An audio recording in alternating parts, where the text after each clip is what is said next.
Halo, selamat malam pemirsa Indonesia. Kita kembali hadir bersama saya Edra Pramaskara. Disiarkan langsung dari studio Sarina Trading House by Mandiri, Jakarta. Kita akan membahas isu-isu terkini yang menjadi perhatian masyarakat Indonesia dalam ruang diskusi untuk mencari solusi.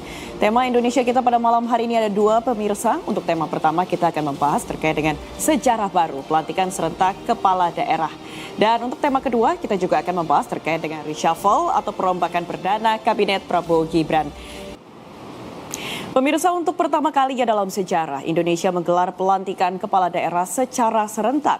Momentum ini menandai era baru dalam tata kelola pemerintahan daerah dengan tantangan dan harapan yang besar. Namun sejauh mana kesiapan kepala daerah terpilih dalam menghadapi tugas berat di tengah ekspektasi publik?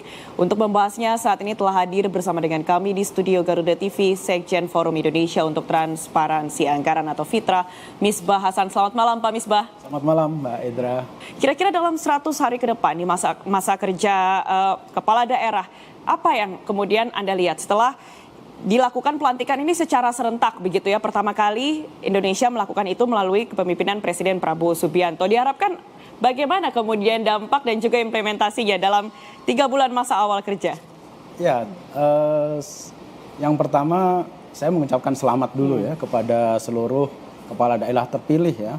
Hasil Pilkada 2024 sebanyak 961 kepala daerah yang dilantik serentak hari ini gitu ya. Dan ini menjadi tantangan besar ya bagi kepala daerah terpilih di tengah nuansa efisiensi anggaran. Tidak hanya di tingkat pusat tetapi juga ada di tingkat daerah. Tapi sebelum ke sana sebenarnya ada tugas besar yang diemban oleh kepala daerah terpilih saat ini. Meskipun pelantikannya cukup mewah, kemudian nanti habis ini mau ada retreat gitu ya. Nah, saya rasa ada 4 tugas pokok ya, tugas besar yang diemban oleh para kepala daerah saat ini. Yang pertama adalah meningkatkan akses dan peningkatan mutu pelayanan publik. Nah, itu PR besar yang harus diemban oleh kepala daerah saat ini. Yang kedua adalah bagaimana strategi mengurangi kemiskinan dan kesenjangan. Jadi ada 2 hal di situ, kemiskinannya termasuk juga kesenjangannya, kesenjangan antar orang dan kesenjangan antar wilayah di daerahnya. Itu yang menjadi PR kedua. Yang ketiga adalah terkait dengan bagaimana mensejahterakan masyarakat dari aspek ekonomi. Nah, ini juga menjadi hal yang penting karena itu akan menjadi basic need gitu ya, kebutuhan masyarakat yang harus selalu dipenuhi oleh kepala daerah saat ini. Dan yang keempat, ini secara garis besar adalah bagaimana seluruh proses pembangunan itu tetap mengedepankan kelestarian lingkungan. Ini ada isu lingkungan juga masuk di situ ya. 4 hal yang seharusnya menjadi fokus atau perhatian dari kepala daerah yang terpilih. Apa nih yang bisa dilakukan oleh kepala daerah yang terdampak efisiensi anggaran, pemotongan transfer ke daerah? Apakah memang harus ruang fiskalnya dibuka lebih besar di daerah atau seperti apa Pak kira-kira? Kalau saat ini ya pasca pelantikan itu kan memang seluruh kepala daerah termasuk Pak Masinton diwajibkan untuk menyusun RPJMD selama 6 bulan ya. Nah, di sanalah mungkin strategi-strategi yang harus betul-betul dirumuskan ya, karena kondisi efisiensi yang dilakukan oleh pemerintah pusat kepada pemerintah daerah itu ada sekitar 50,6 triliun dan itu menyasar ke ada DBH yang dipotong 50%, ada DAK fisik tadi ya, kalau memang tadi Pak Masinton misalnya fokus pada infrastruktur ini dipotong hampir 49%. Artinya gitu, hampir setengahnya. Jadi memang sangat berat ya. Misalnya kayak Kabupaten Tapanuli Tengah ini APBD-nya kan sekitar 1,2 triliun.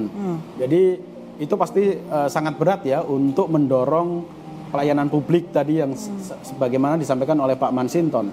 Nah, alternatifnya adalah memang tidak lagi mengandalkan APBD. Ada beberapa skema yang diperbolehkan bagi daerah untuk melakukan penggalangan pendanaan. Misalnya skema KPBU, kerjasama pemerintah daerah dengan badan usaha. Nah, itu juga salah satu alternatif selain dilakukan efisiensi di internal kabupaten kota terkait gitu ya. Itu juga sangat berat. Belum lagi selain efisiensi sebenarnya ada beberapa problem tantangan yang dihadapi oleh daerah, Mbak. Jadi yang pertama adalah earmarking TKD. Jadi hampir semua jenis TKD saat ini, DBH, DAU, terus DAK, dana desa, itu sudah ditentukan peruntukannya. Jadi daerah meskipun nanti punya RPJMD, punya RKPD gitu ya, tetapi sebagian besar program kegiatannya itu sudah ditentukan oleh pusat.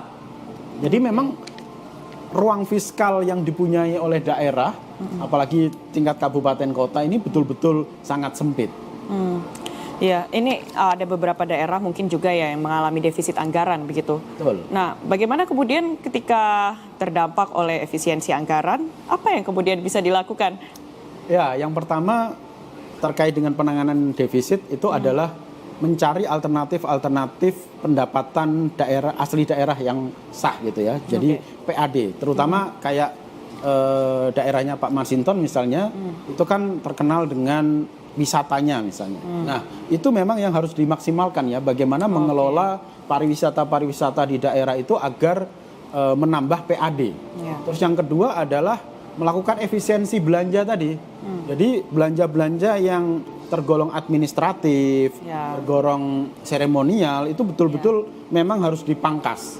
Nah, yang ketiga memang ketika daerah itu punya piutang, nah itu harus dikembalikan, harus ditarik lagi untuk menutup defisit itu. Nah, selain itu ada langkah keempat adalah ya memang kalau memang ada beberapa aset Pemda yang justru menjadi beban itu bisa dijual gitu ya. Jadi penjualan aset daerah, tetapi memang aset-aset yang bukan untuk kepentingan publik ya. Misalnya kendaraan dinas yang sudah tidak layak pakai dan seterusnya itu bisa dijual ya untuk menambah atau menutup defisit anggaran di daerah. Selain yang terakhir alternatifnya adalah utang. Nah, ketika daerah melakukan utang ini kan harus persetujuan dari pemerintah pusat. Dari Kementerian Keuangan.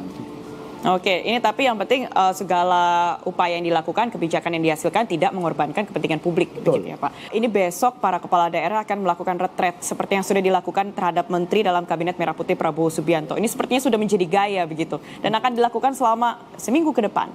Di tengah efisiensi anggaran yang sedang digaungkan dan bahkan sudah tertera di dalam Inpres, bagaimana kemudian Anda melihat retret tersebut? Apakah memang dibutuhkan begitu?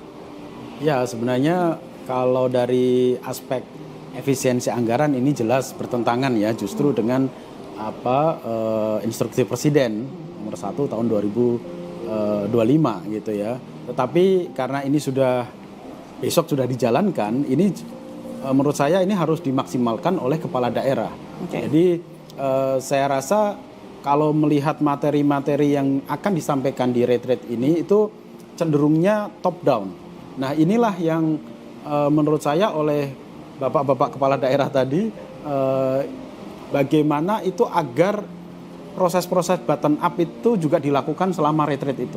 Artinya apa? Suara-suara daerah, persoalan-persoalan yang tadi disampaikan, persoalan-persoalan krusial yang ada di daerah, ada di Tapanuli Tengah, ada di Surabaya, ada di Aceh, itu bisa tersampaikan dan bisa dibahas di tingkat retret itu. Gitu ya. Jadi bukan membahas soal apa program prioritas Pak Prabowo saja, tetapi bagaimana persoalan-persoalan yang ada di daerah itu juga harus ditangkap oleh pimpinan negara ini, oleh kepala negara, oleh pemerintah pusat untuk menjadi bagian dari persoalan-persoalan yang harus diselesaikan secara nasional. Jadi saya rasa mekanisme atau tata kelola nanti di retreat ini yang harus diubah ya, tidak lagi top down tetapi bottom up proses, sehingga suara-suara kepala daerah, suara-suara Bapak Ibu kepala daerah yang tadi sudah dilantik itu betul-betul bisa tersampaikan dan bisa diatasi secara bersama-sama oleh pemerintah pusat juga. Oke, artinya aspirasi dari bawah ini kemudian tertampung dan menjadi bahan untuk mencari solusi yang tentunya berbeda-beda dan spesifik. Tidak bisa disamaratakan secara nasional, tapi juga harus ada pembedanya antara masalah perkotaan tentunya ini berbeda dengan masalah di daerah, begitu ya? Betul. Oke, baik.